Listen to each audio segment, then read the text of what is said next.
Welcome to the Hard Reset channel. Today I'll show you how to check battery health on the Samsung Galaxy A72.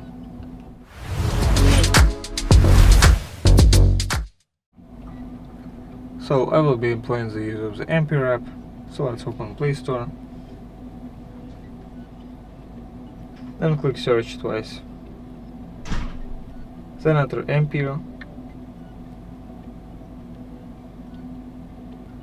And this is the app you want to install. Press install.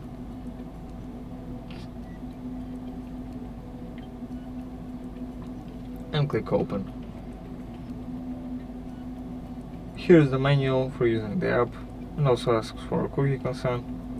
Doesn't need that. Press OK.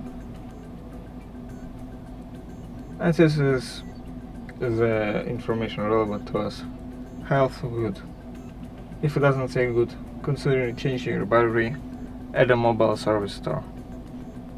Thank you for watching. Subscribe to the Hard Reset channel for more videos. Leave a like and a comment, and goodbye.